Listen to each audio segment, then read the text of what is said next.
जय महाराष्ट्र मित्रांनो, मी विकास आणि स्वागत आहे तुमचं नवीन एका इन्फॉर्मेटिव्ह व्हिडिओमध्ये. तर आज आमच्या बिल्डिंगच्या बाजूला नवीन चाळ बांधली होती. अजून काम चालूच होतं, म्हणजे पूर्ण होतच आलेलं, सगळं काम झालेलं, कलरचं काम चालू होतं. आणि या चाळीमध्ये पाठची जी चाळ आहे त्याच्यामध्ये 3 कुटुंब राहायला पण आली होती. म्हणजे हे काम अनधिकृत होतं, त्यामुळे हे पाडण्यात आलेलं आहे. आणि या ज्या चाळी पाडण्यात आलेल्या आहेत त्या वांगणीमध्ये पाडण्यात आलेल्या आहेत. बदलापूरच्या पुढचं स्टेशन वांगणी आहे, तिथे पाडण्यात आलेल्या आहेत. म्हणजे भरपूर चाळी आत्तापर्यंत त्यांनी पाडल्यात, म्हणजे पाडण्याचं काम चालूच आहे. अनधिकृत बांधकाम जे चाललंय ते पाडण्याचं काम चालूच आहे. बघा, मीडिया पण इथे आलेली आहे, भरपूर पोलीस आहेत, मीडिया आहे, आणि हे चाळ पूर्णपणे पाडली आहे. त्यामुळे तुम्ही कुठे पण रूम घेताना ना, पहिले चौकशी चांगली करा की अधिकृत आहे की नाही. नाहीतर आजकाल अनधिकृत सगळं बांधकाम होत आहे.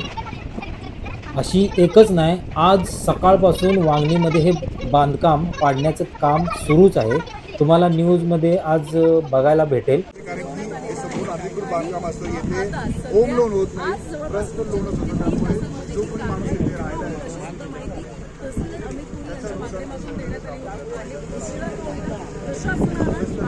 वांगणी जी आहे ते अनधिकृत बांधकाम मुक्त केलं असल्याचं आपल्याला पाहायला मिळतं. त्यासाठी त्यांनी महत्त्वाची पावलं जी आहेत ती उचलली आपल्याला पाहायला मिळतं. त्यामुळे आता वांगणीचा सुद्धा जो काही परिसर आहे, ज्या ठिकाणी शेकडो अनधिकृत चाळी ज्या आहेत त्या उभारण्यात आल्या होत्या, त्या जमीन करण्याचं काम शासनाच्या माध्यमातून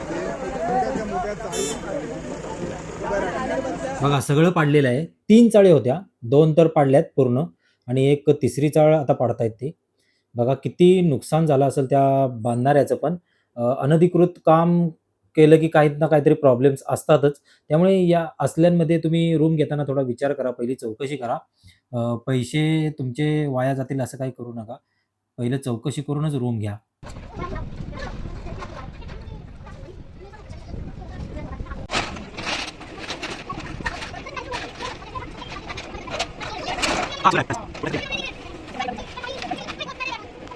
आणि आमच्या बिल्डिंगच्या बाजूलाच या रूमा पाडण्यात आल्यात. त्यामुळे मी असा सहजच हा व्हिडिओ बनवला इन्फॉर्मेशनसाठी, की रूम घेताना तुम्ही थोडी चौकशी करा.